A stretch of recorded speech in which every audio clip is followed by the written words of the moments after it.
Good morning, Asia, and good evening to those in Washington, D.C., and greetings to all the others who are joining this call. My name is Geetanjali Chopra. I'm the External Affairs Manager for the East Asia and Pacific region of the World Bank. I'm really happy to welcome you all to the main launch of the East Asia and Pacific Economic Update titled Jobs, our flagship report that provides insights into the region's economic outlook and challenges shaping its future. This edition takes a focused look at job, the fulcrum of shared prosperity.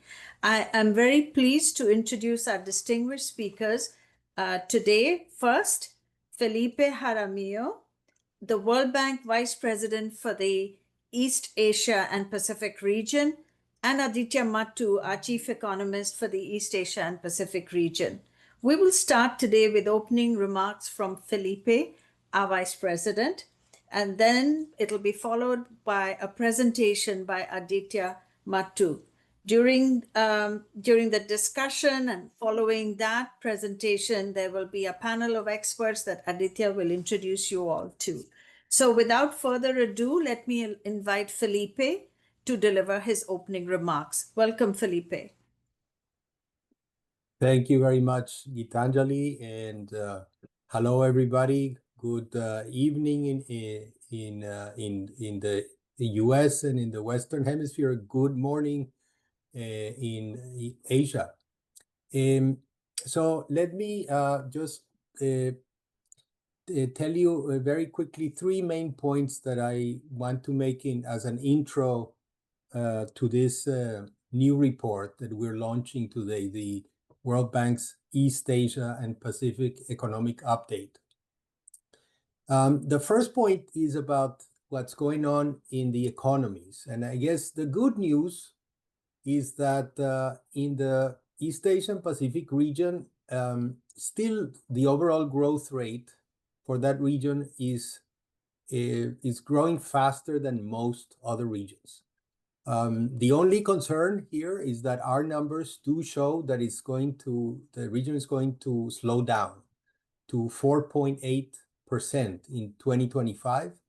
And our projection for 2026 is of a further drop to 4.3% in growth. So those are good news, even though East Asia and Pacific is still the fastest growing region in the world.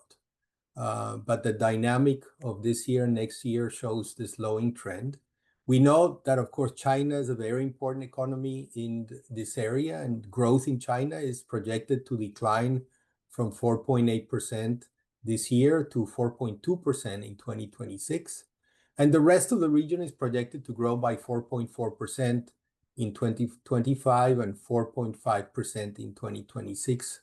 While the Pacific Island countries are on track for much more modest growth of only 2.7% in 2025 and 2.8% in 2026. This deceleration, as the report makes clear, is due to, first, an external environment that is much less favorable. The global economy is growing less. Tariffs are now higher. There's a lot of policy uncertainty. Generally, the atmosphere of the global economy is less benign than it was in recent years. And second, countries are dealing with a lot of domestic difficulties. For example, we know well the property sector is still struggling in China, and some countries are trying to rely on fiscal stimulus rather than moving towards structural reforms that are necessary.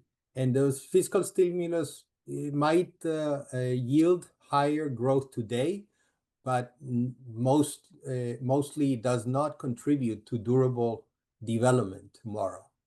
So that was my first point on growth. The second point is on jobs. So we're going to focus in this report a lot on the issue of jobs in East Asia Pacific.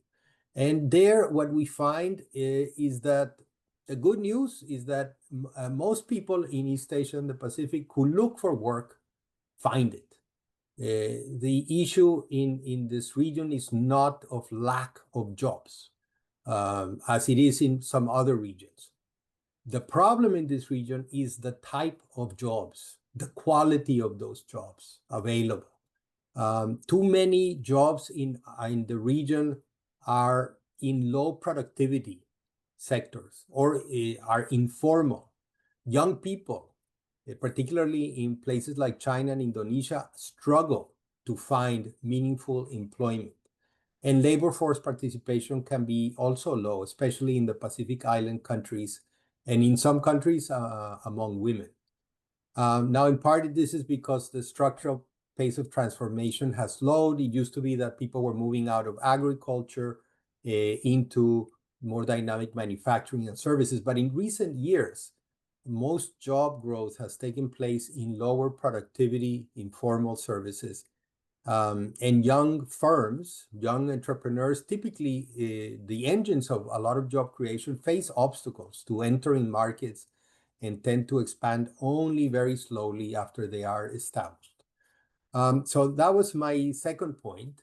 And my third and final point is about the future of jobs and what kinds of things need to be tackled. So we must take into account that very important factors are reshaping jobs, and especially trade trends and technology. Trade has been very positive for the region in the past, and the growth that we've seen in countries such as Cambodia and Vietnam, but still barriers to firm entry and restrictions in some services trade hold back wider benefits. Automation is spreading quickly in high-value sectors like electronics and automotive manufacturing, and that's boosting productivity and creating better jobs for skilled formal workers, but it is displacing some unskilled workers. And now we have AI, artificial intelligence. Now, this is very new. Adoption is still at a very early stage, but because of the region's occupational structure, the risk of job displacement is lower than in advanced economies, but it also means that East Asia Pacific is less ready to capture the potential productivity gains that AI might bring. So finally, just to create more productive jobs, I think you'll find good, interesting ideas in the report. Countries really need to improve opportunities by reducing the barriers to firm entry, reducing obstacles to competition, enhance the capacities by encouraging investment in education, human capital, and key infrastructure, and strengthen coordination to better match skills with the jobs of the future.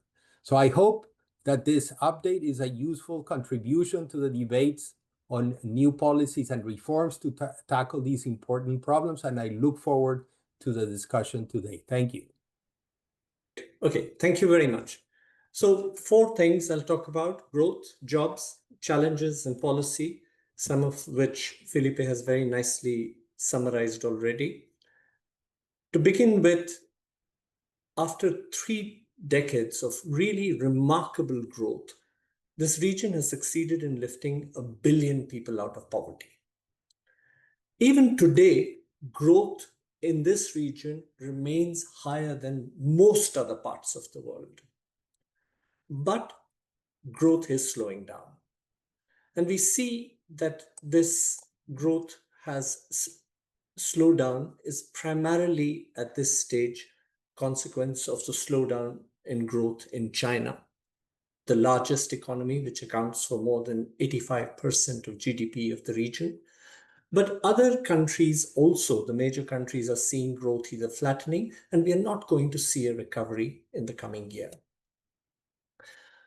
3 factors: trade restrictions, greater economic policy uncertainty, and slowing global growth. Each matters for a region which depends a lot on exports, on remittances, on tourism, and finance from the rest of the world. But one of the central arguments we make is that the region need not see itself as a passive victim of external factors. It can, through an appropriate choice of policy, and as Felipe indicated, a better or greater emphasis on structural reforms rather than the temporary sugar high of a fiscal stimulus, ensure durable development and more productive jobs in the longer term.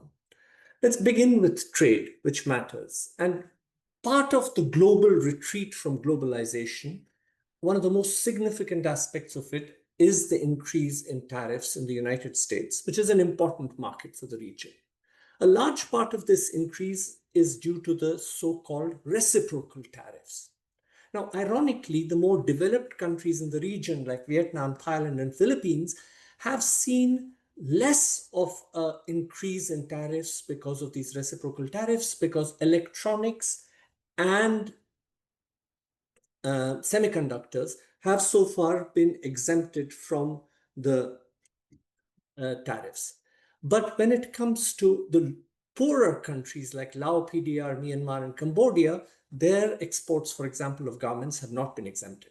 Sectoral tariffs, again, the burden has been felt more by a country like Thailand because of its exports of automotives.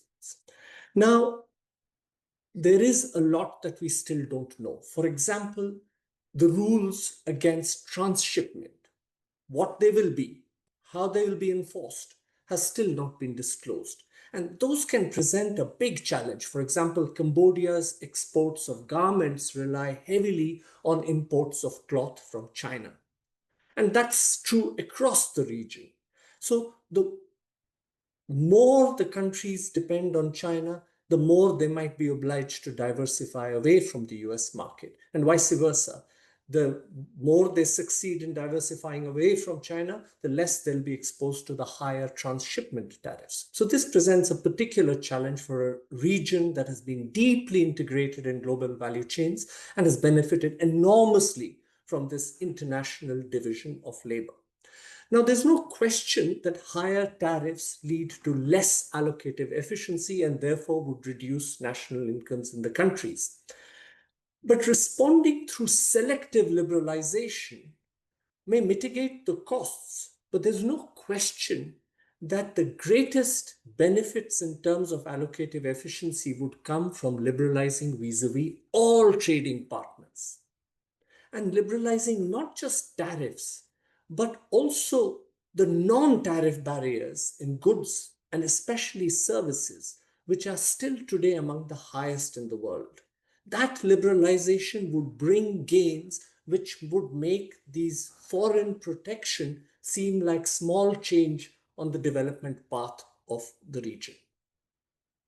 The second big problem, of course, is not just the tariffs, it is the uncertainty. Now, of course, once the tariffs came into place, the uncertainty declined. But as I said, there's still a lot of uncertainty. For example, about the negotiations that have not yet been concluded, say, for instance, between China and the United States, or the transshipment rules. So this high uncertainty creates a tendency to wait and see. So firms hold back on investment. And that's why we see lower investment.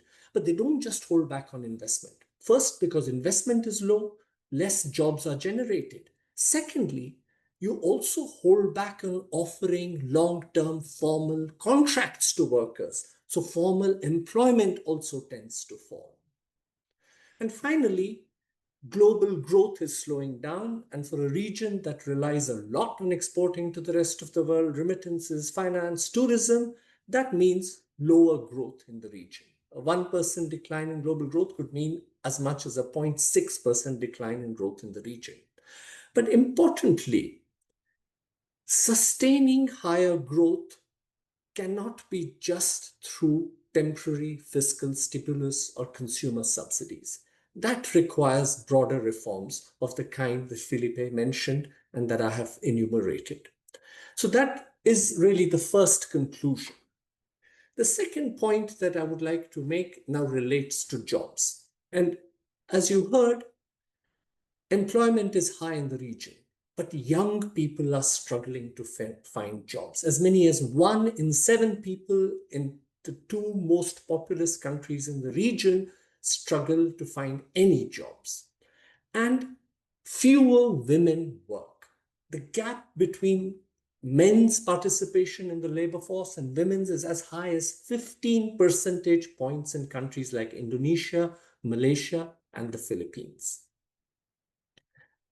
Now, the big issue in the region becomes evident from this chart. You see on the horizontal axis here, labor productivity. The more to the right you are, the higher the labor productivity in your country.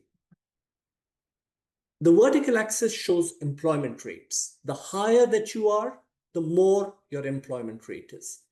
And it's immediately evident that the larger countries in this region have employment rates well above the global average, but their labor productivity is generally below the global average. When it comes to the Pacific, both employment rates and productivity are below the global averages. So for the whole region, the big challenge is to increase the productivity of jobs, which means better jobs, higher wages, and or better benefits. But for the Pacific, for women, and for the young, more jobs is still a big challenge. Now, thanks to the developments of the past, which was this powerful industrialization experience of the region, the middle class has grown, especially in China. But thanks to this low productivity, unfortunately, a larger class of or group of people is among the vulnerable. That is defined as people who are at high risk of falling back into poverty. That group is now larger than the group of people in the more secure middle class. Why? Because of three big changes: structural change, automation, and lack of firm dynamism. When it comes to structural change, as you know, this region was successful in bringing lots of people out of low productivity agriculture into high productivity manufacturing jobs.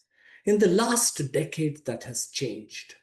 The movement you see now mostly is out of agriculture into lower productivity services jobs in retail, in construction, and often in the informal sector.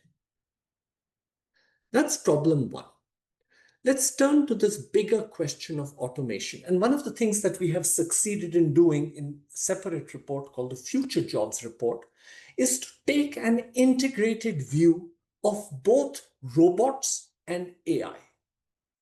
And we do that by creating this two-dimensional space in which we locate all the occupations in the countries and draw upon their detailed employment data to see who works where and how are they susceptible to technological change. Now, the horizontal axis is simply a measure of the routineness of the task. When you go from left to right, tasks become less and less routine, less mechanical, requiring more strategy, more dexterity. When you go from low to high, you move from manual to cognitive tasks. At the bottom, you use your hands more. At the top, you use your brain more. And if you then look at, for example, assembly line workers are in mechanical routine jobs, bank tellers in routine cognitive jobs, financial analysts in less routine cognitive, and taxi drivers in non-routine manual jobs. A lot of these assembly line workers have already been displaced by robots, as have bank tellers by computers and ATM. What AI is doing is encroaching upon the cognitive space so that people who work with their brains are increasingly at risk of being displaced by AI.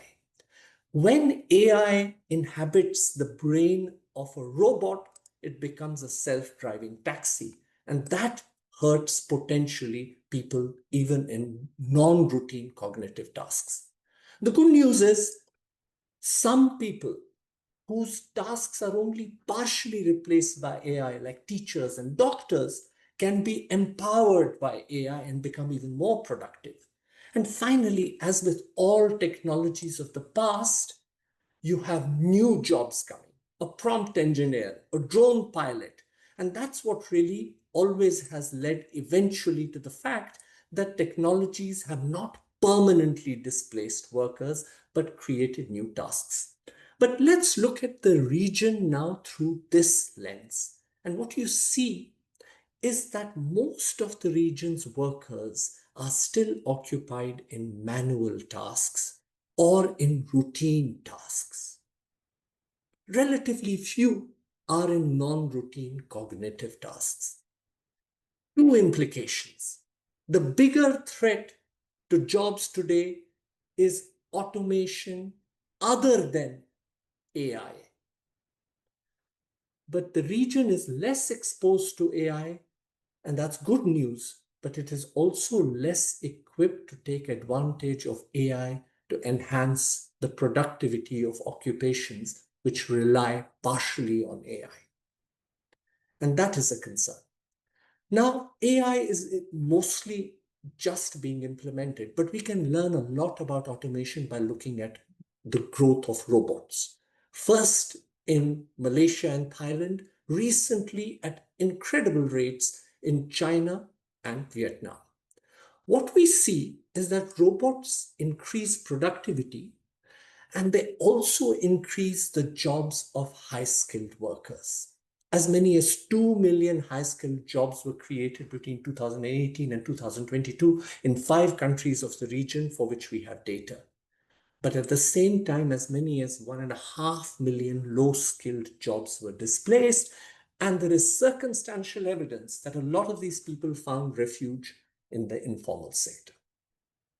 That is the real worry, that technology will bring productivity, even more jobs, but its benefits will be felt unevenly. Now, the third concern, so I talked about broader structural change, I talked about automation. Now let's look at the protagonists of job creation, the firm. Here, for a long time, the focus has been on small firms in which many people are employed. But the true heroes of job creation are young, dynamic firms. These firms account for as much as 60% of jobs in Malaysia and Vietnam, and as much as 80% of new job creation. The problem is the role of these young, dynamic firms which grow is declining in almost all countries in the region because entry, it seems, is becoming more and more difficult. And at the same time, those who enter do not grow as fast as, for example, firms in the United States. So that's the third dimension of the problem, that why we see job creation in a way taking place at lower levels and with lower productivity. Finally, what can be done and how do we understand what the problem is? And here we think of a very simple framework, which is the interplay between opportunities, economic opportunities, and human capacity. And to just fix the ideas in a way that's more intuitive, here are 3 products, T-shirts, iPhones, and integrated circuits, which dominate the exports of 3 countries in the region who are at different levels of development. Here is a picture of the tasks that are performed, the jobs that are typically done in these countries. And here is a picture of the skill situation. Cambodia struggles to improve primary education. Vietnam has among the best school education in the whole world. Malaysia cannot match Vietnam's school education in entirety, but has ventured in and created excellence in tertiary education. The whole argument is that today your opportunities are shaped by the skills and endowments you have. Your incentive to improve and invest today is also unfortunately determined by the returns that you get in the jobs that you're doing, and those tend to be the returns in low-skilled jobs. Children in Cambodia drop out of school because their parents say, you will earn a decent wage in making garments. Children in Vietnam don't go to university because they make a decent wage in going in Vietnam. That is akin to a trade trap. And what we need instead is a virtuous cycle between opportunity and capacity. Trade and technological change shape opportunities. They create the returns to education which encourage investments in education, which enhances a country's endowments and gives it the opportunity to export more sophisticated products and adopt more sophisticated technologies. That is the virtuous cycle we'd like to see. Unfortunately, it breaks down. The region has enhanced capacity by giving everybody basic education, but fundamental skills are weak in all countries. Many children at the age of 10 cannot read or do arithmetic. Across other countries in the region, you have tertiary education, but it's weak and not enough STEM students. Opportunities are frustrated also by non-tariff barriers that I mentioned. What we need to see to create more productive jobs is better opportunity through removing barriers to trade, barriers making it easier for firms to enter domestically, for workers to move, and not distorting the choice of technology by making capital artificially cheap through subsidies or workers hard and to reducing flexibility in the labor market through regulation or through high labor taxes. At the same time, it's important to improve capacity by fixing foundational skills, but most of all by equipping workers to work with the new technology so that they're not displaced by them. And this is not just about improving education, but also reskilling the existing workforce and creating better managers. And finally, so that we can escape from these traps without creating either shortages or unemployment, a role has to be played by the state in synchronizing supply and demand, using often, for example, these new digital platforms, by encouraging movements across countries from, say, the young countries to the aging countries, and also equipping workers with social protection in order to deal with the vagaries of the gig economy. I'll stop there now and turn to my esteemed panelists. I just want to make sure that they have all joined. We were supposed to have 3 panelists, but I'm fortunate that at least 2 of them are here.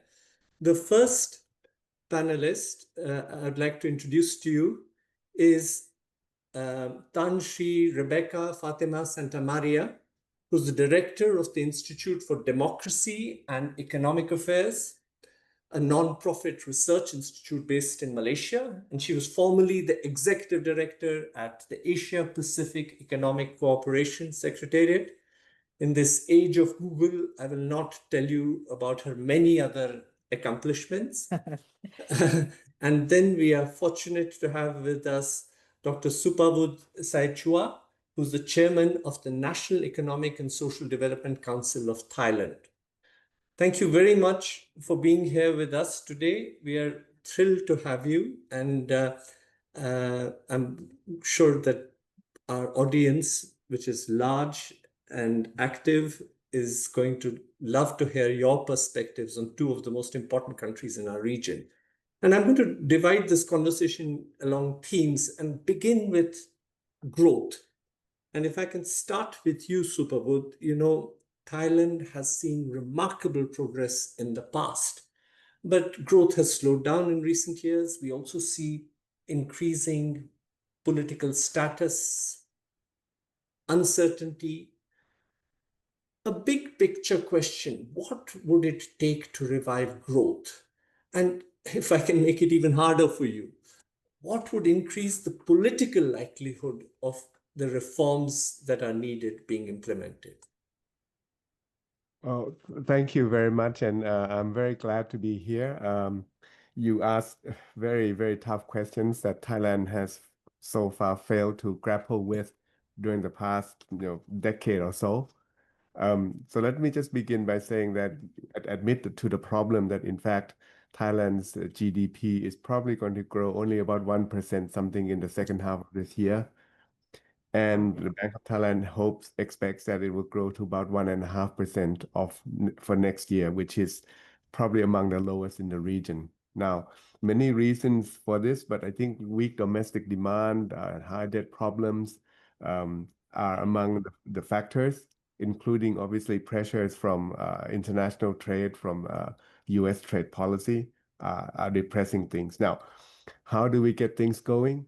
I think that that's a very, very tough call. I have to admit that with the current government promising to dissolve parliament for new elections on the 31st of January of next year, it means that you cannot expect any push for strong reforms from this government, which is facing short-term economic problems and therefore having to provide short-term fiscal stimulus in terms of subsidies on consumption and trying to help alleviate debt problems affecting households and SMEs. Having said that, though, the government did commit, for example, to moving Thailand's net zero carbon emission target from 2065 to 2050. And that commitment in itself would probably require huge reforms on the energy sector. About 60% of Thailand's energy comes from electricity generation. And obviously, there's going to be a need to accelerate production of renewable energy, particularly solar. So that remains to be seen, that we'll have to do something like that. Another point about longer term reforms is in terms of Thailand having just passed a Railway Act, which enables the private sector for the first time to be able to get a license to operate passenger and freight services on Thai Railway. That could open up also a lot of opportunities to improve Thailand's transportation services, logistics. Finally, in terms of the big picture, I think Thailand needs to admit to the fact that manufacturing will not be the engine of growth it had been. You know, our automobile sector is being challenged by electric I don't use vehicles. the study because of that, and now you come here. Other countries are also gaining competitiveness in other areas of manufacturing. We still have some niche, for example, in hard disk drive, but I think Thailand will have to move into services sector and into food processing. Those are the things that we need to do. In food processing, obviously, Thailand imports a lot of agricultural products. Maybe we can get a deal done with the US in terms of improving market access for US for agricultural inputs, enabling Thailand to enhance its food processing capacities. Again, a lot rests on what will happen actually maybe in the next few weeks. As you know, Malaysia will be hosting the ASEAN Summit, and President Trump is likely to attend, but he will be demanding some trade deals to be done. And as I understand it, Malaysia, Vietnam, Indonesia, and Thailand, we're all actively negotiating with US to conclude a deal. Hopefully, these deals do get done. Hopefully, President Trump's meeting with President Xi Jinping in South Korea at the APEC Summit also goes well, and that enables trade relations between the US and Asia to normalize to some extent and provide the certainty for us to move on. Let me just stop here. Thank you. Thank you very much, Superb. That was a very thoughtful remarks. Before I turn to you, Rebecca, I just wanted to check. I'm very happy that Ibu Shinta Kandani is with us. She's the chairperson of the Employers Association of Indonesia and the owner and chief executive of the Syntesa Group. So given that our conversation is about jobs and the private sector is the protagonist, I'm very happy to have you here. And if I can immediately put you on the spot.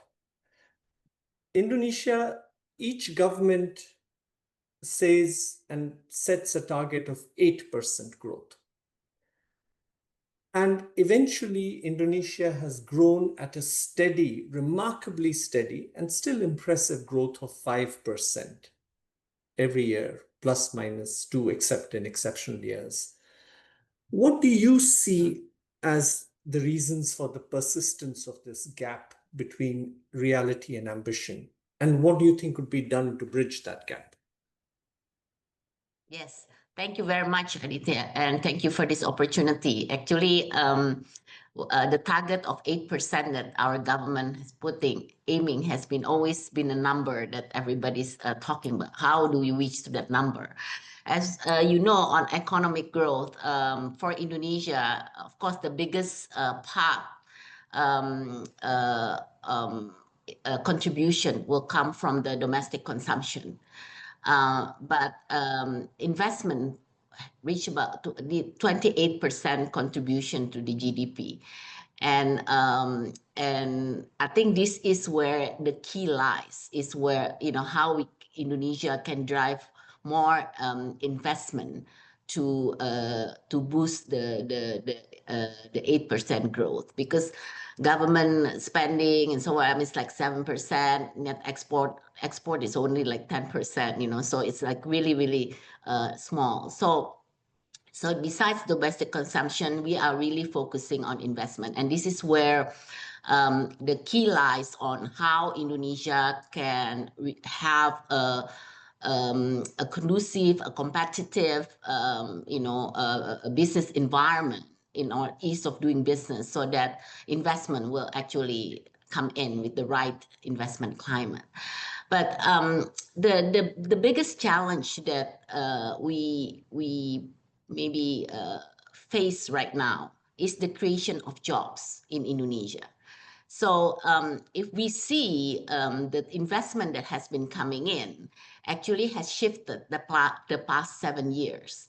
So we're talking about, every 1 trillion investment should absorb about 4,000, and now only absorb about 1,200. So you can really see the shift from the labor intensive to the capital intensive.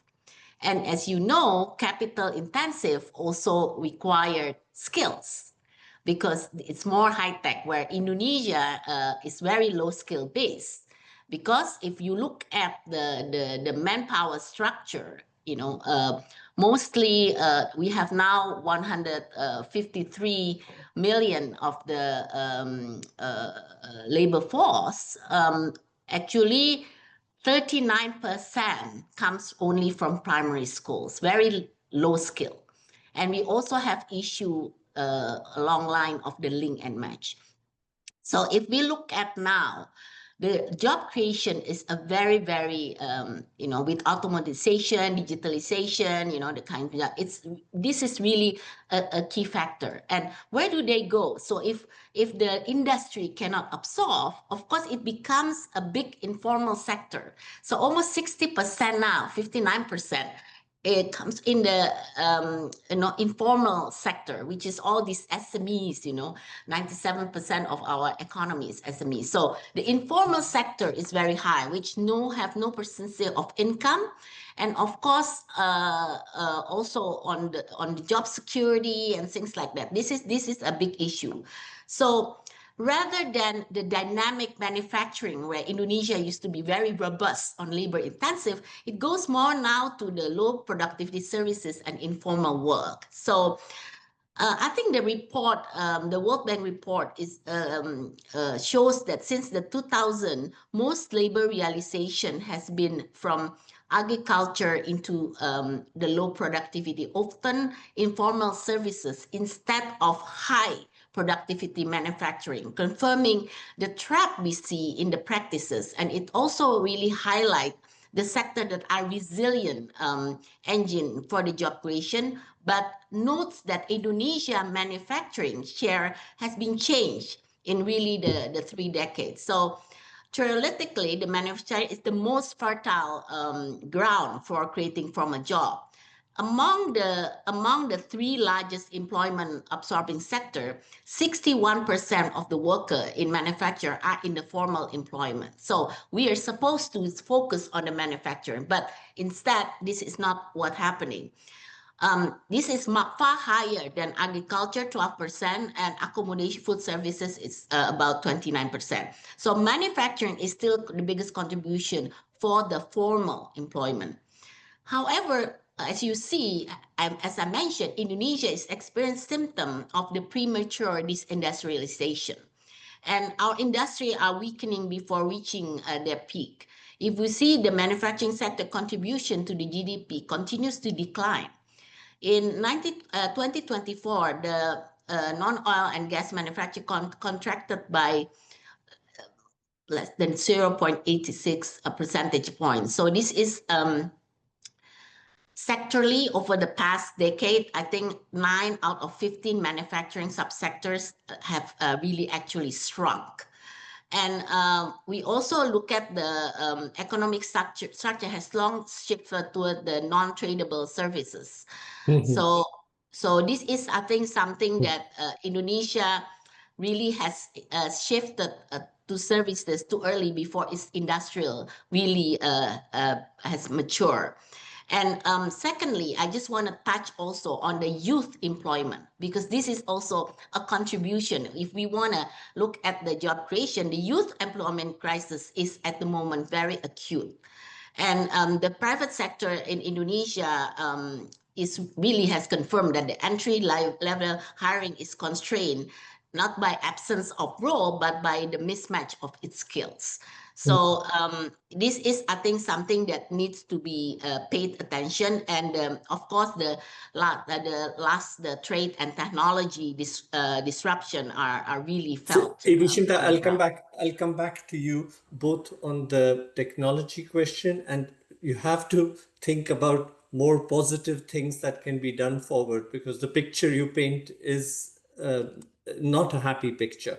So we need to also think more optimistically about how we can turn your remarkable country around. But let me turn to Rebecca, who hasn't had a chance to speak yet. Rebecca, now Malaysia is regarded as a big success in manufacturing.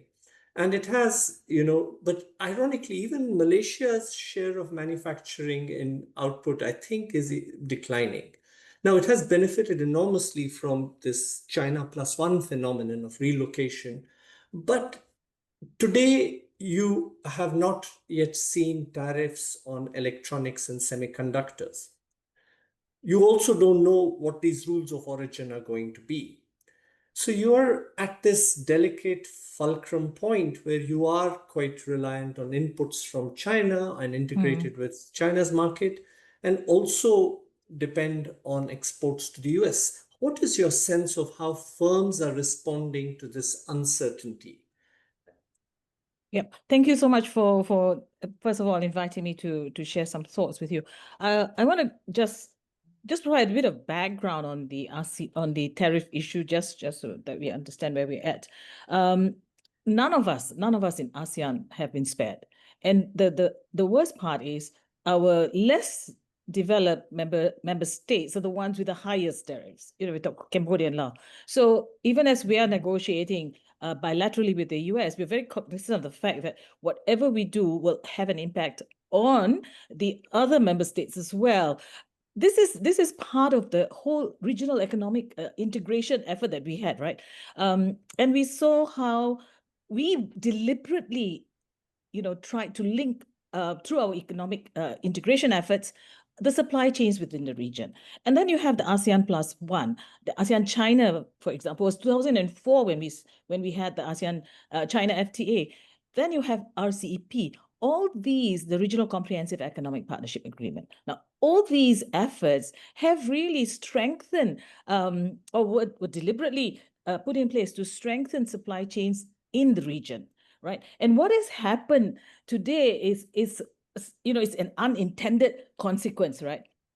The regional what we thought would be really good for the region is fundamentally at odds with the US strategy to isolate China.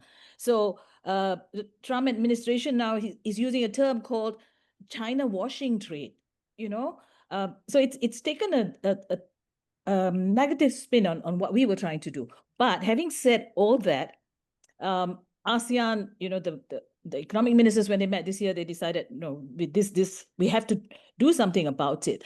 And so the establishment of the ASEAN Geoeconomics Task Force was really to look at this. What can ASEAN do in the face of these challenges? So one, we engaged with the private sector. We had deep engagements with the private sector and also think tanks, because, you know, you need to crunch numbers, you need to show numbers. So these two things really helped the policymakers, took this to the policymakers and said, here's what we can do.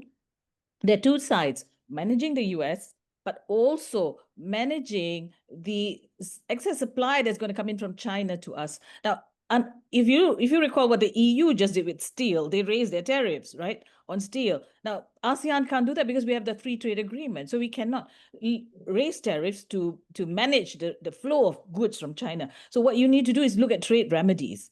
And trade remedies, as you know, take time.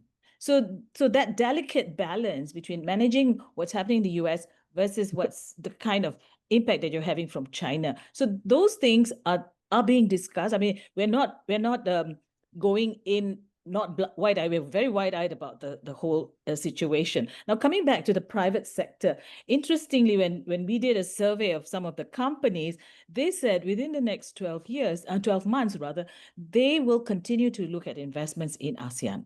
But they had certain ask of us. They asked that, let me quickly drive. They said, one, you got to look at trade facilitation. And I know that came through in the report, trade facilitation. You got to look at all the non-tariff barriers that you have. You know, how do you make it easier for business? Then the third thing is mobility of talent. How do you do this? Now, individual countries are trying this through the ASEAN Business Advisory Council. They've also put a proposal on the table. They're looking at facilitating, for a start, intra-corporate transferees, right? So if you're an ASEAN entity and you have branches, for example, in Thailand and Malaysia, can you have these inter-corporate transfers? So you have cross-border talent mobility for the companies. So that's one that I think it's an important proposal that we should take forward. The other is what Malaysia and Singapore is doing. Malaysia, Singapore, you have the Johor, Singapore Special Economic Zone. Now, one of the key things in this zone is to facilitate the movement of talent. So you know, there are initiatives being done, or at least put on the table. The issue with us is we must look to implementing this. You know, so that's where we're at. I think it's a very nice point, you know, especially this idea. I know the Malaysians always complain about the smart Malaysians going off to Singapore. So to ensure that this virtuous cycle between capacity and opportunity is played out within the country by creating a larger shared zone, I think is a brilliant idea. But if I can turn to you, Supabud, you know, and more squarely the question of jobs now, that you know, Thailand is in an interesting situation. On the one hand, you have an aging population. At the same time, not enough young people are adequately trained to work with these new technologies that are coming. So, you know, this also raises the question of how do you turn automation into a blessing rather than a curse? So my question is, what do you see that is being done or can be done to, you know, deal and equip the younger people with the skills that they need to cope with the world that's coming? I think that's a very, very valid question you ask. It's difficult for me to give you that answer, a good answer here. We have not succeeded in improving the quality of education, as you saw in our declining PISA score. And unfortunately, in the past decade or so, we have also had about a dozen education ministers, so there hadn't been a lot of continuity on that front. Now, in terms of automation and even artificial intelligence, I think it's something that will happen. Thai companies have always complained about not having enough labor, so they will embark on automation regardless. Now, the problem, as you pointed out, is that will cause inequalities to probably increase rather than reduce. So I guess it's incumbent on the government to address this issue in a serious way. It's a shortage of labor and a shortage of skilled labor. On my part as a chairman of the NSDC, we are trying to formulate a 5-year plan, economic social development plan that's supposed to begin 2 years from now, but we will want to write this plan and implement it early.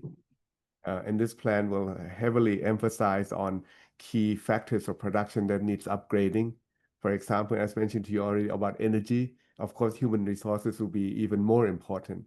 And in this case, I guess we are going to be focusing much more on collaboration between the private sector and the educational institutions so that you can have on-the-job training for university students even as they enter into the first and second year of the university work, and also more polytechnic and more technical skill that are really be usable in the workplace.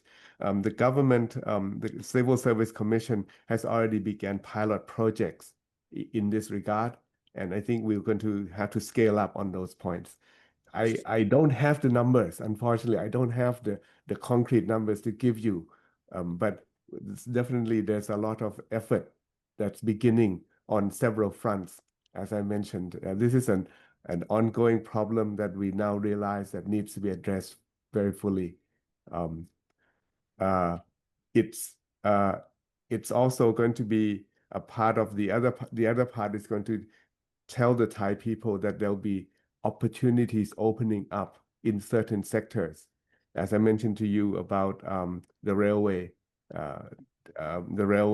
liberalization, mentioned about green energy.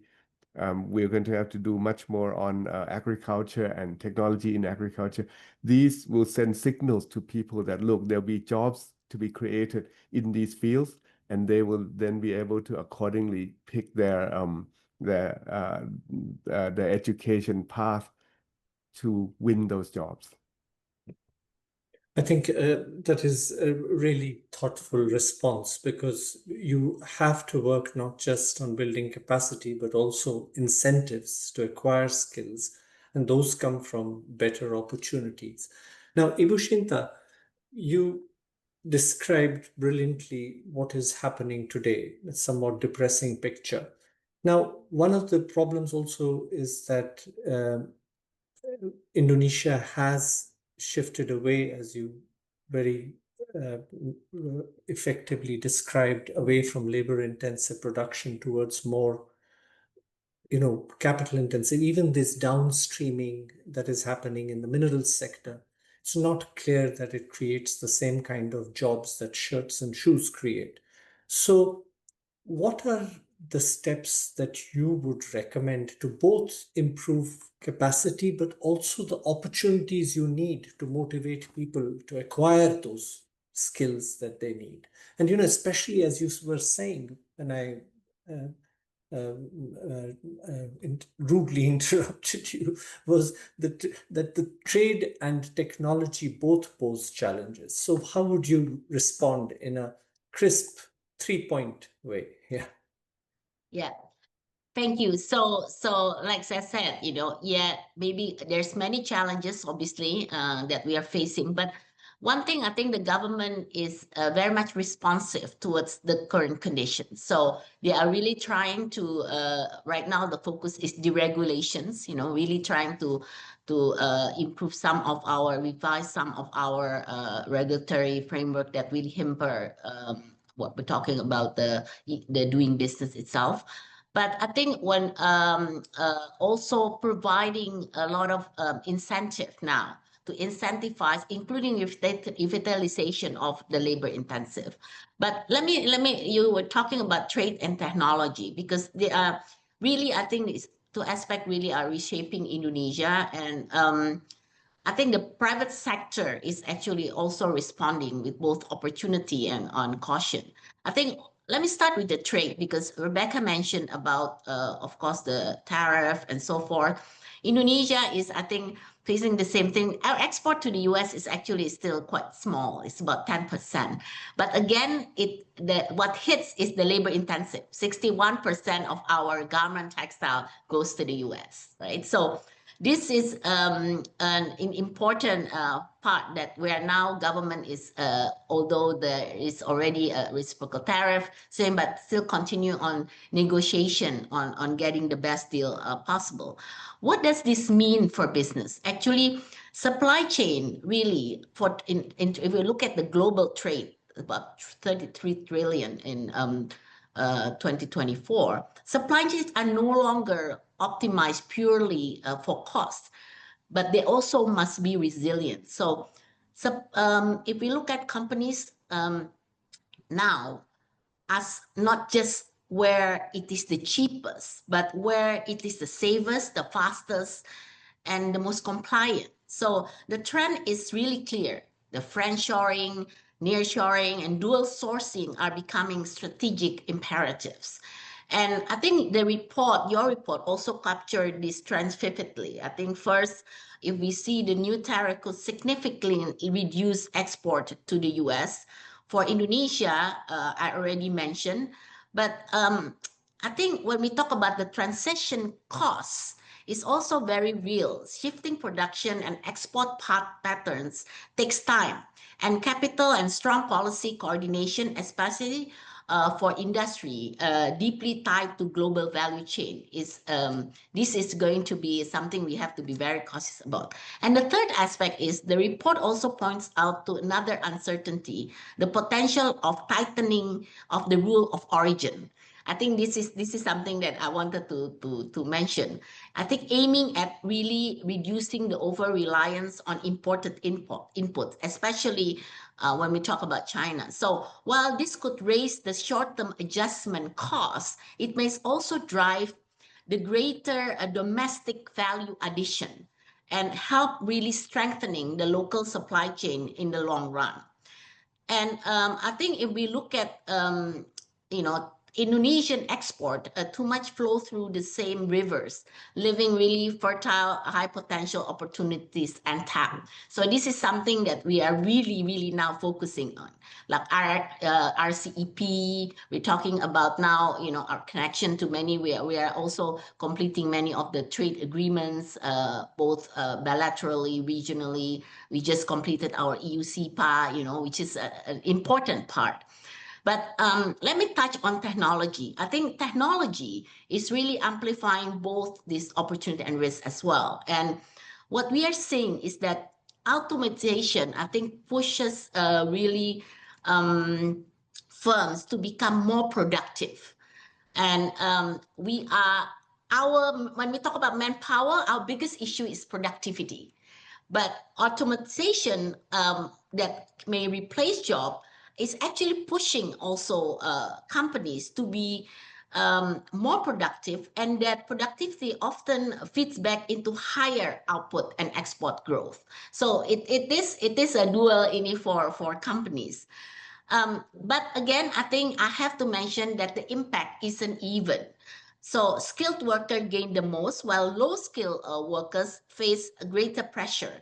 And Indonesia, around 47% of the workers will need rescaling and upscaling to really be able to stay relevant. And how are companies responding? Many are focusing now on developing a new skill area like AI, big data, digital literacy, analytical thinking, leadership and social influence, and resilient and technology management. We did a survey at Apindo did a survey to our companies members, and this is all what they are. 57.3% are now developing new skills area. And I think this is also consistent with your report. So I think with technology, there are many works that we need to do, but definitely companies, this is something that we can't live. We have to do it. We are pushed to do it. I think that's first of all, Ibu Shinta, you paid us a big compliment by reading our report so carefully. It is most gratifying. Thank you. I think you've also pointed to the importance of the services sector, which for all three countries in the region that we are talking about now are becoming more and more important, both as sources of growth, but also sources of productive jobs. So we mustn't have just a kind of traditional aversion, nor do these patterns that we have seen recently, where a lot of jobs went into retail or construction, necessarily represent the potential of the services sector. And I think one challenge in the region is that this sector remains quite protected. A region that has thrived through openness to trade and investment in services has not been so open. So, Rebecca, turning to you now, what do you see as a better way of ensuring that smart Malaysians can innovate and be entrepreneurs and be productive at home? How can you create better opportunities for them? Yeah, thank you. I want to just say that, echo some of the things that Ibu has talked about. One of the challenges that we have in Malaysia is the mismatch, and I think that's not unique to Malaysia, the mismatch of talents. But I must say we have examples of how we've done it. So, for example, when you look at the high tech park, which is in Kulim, which is right across from Penang, when we were looking at investments in those areas, high tech, because you're looking at quality jobs, right? So working very closely with the university in Penang to make sure that you prepare, because there's always a lag between the investment establishing itself and the jobs that will be created. So working very closely with the university to make sure that by the time the plants and the factories, whatever, are up and running, you have the skills that can just fit into that. So that's one example of how we've been able to manage that. And that example keeps repeating. We keep telling the universities and the industries to work together to that end, to cut down on the mismatch.